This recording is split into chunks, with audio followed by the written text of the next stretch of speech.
Sure.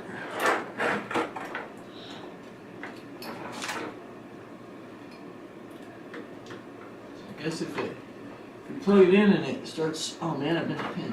If you plug it in and it starts smoking, then we know that hooked it up wrong.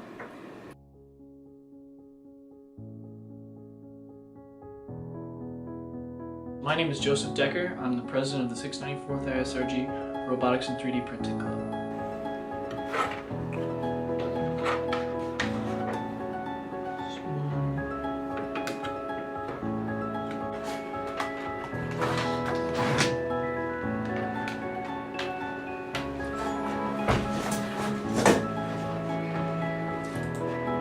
We're putting this club together to try to inspire airmen through the use of 3D printing and graphic design.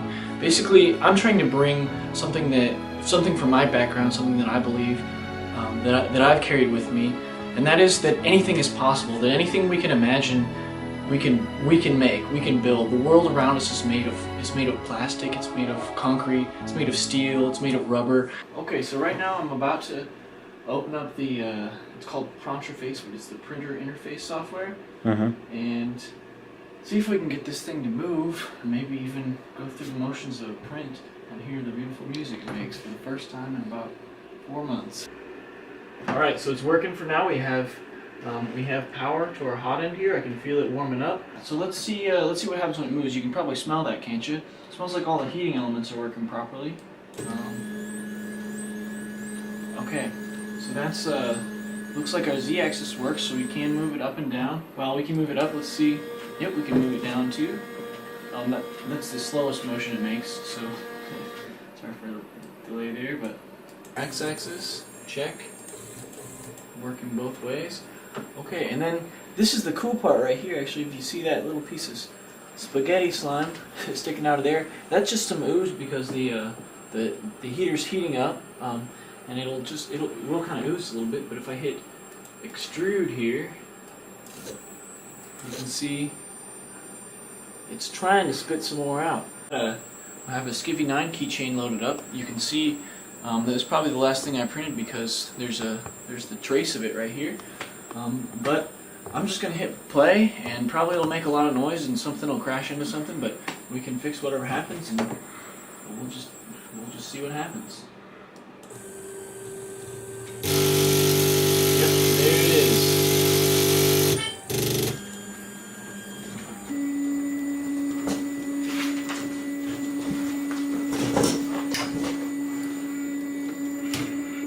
Huh. Oh, lovely. This machine, that you're looking at right here, it's very finicky about altitude over the print surface.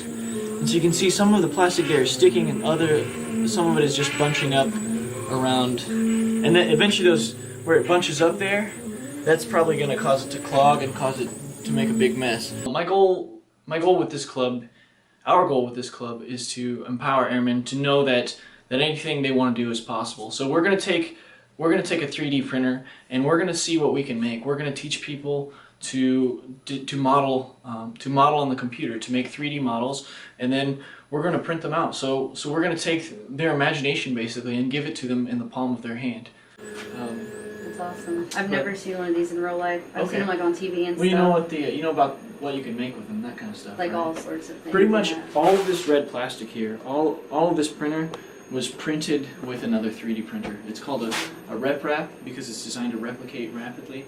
This was printed with another printer, but all this stuff on top here we printed with this machine right here. Or, well, I printed, but I'm hoping we can get a group together. We want to get a nicer printer, one that's simpler, and we don't have to tweak with so much. That way we can just go from like Google SketchUp or a similar 3D modeling program, and whatever we imagine we can get into the computer in a 3D design. We can print.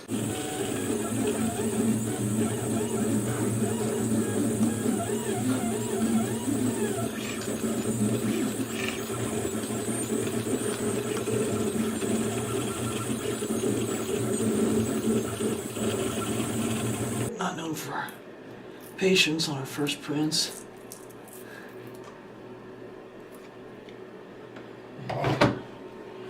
There you have it. It's a SCUVY9 logo. I have gotten better print quality before, but it's very easy to put together a logo or keychains, or if we want to do squadron coins, you know, things like that. There's a lot of neat fundraising opportunities. This piece I think right here is neat. You can see there's a fan bolted to it. But I didn't design this piece. I do like the design of it. It's simple, it's kind of neat. But the cool part about this is I was like, I need a fan shroud. I need a way to bolt this fan on and to hold it on my print head. But I just downloaded this design off the internet. I downloaded it, and so within 10 minutes of identifying the need for it, I had it in the computer processed, and the printer was printing it. That to me is the cool part. And then that, if our imagination all of a sudden becomes commonplace, then how much further can our imagination go?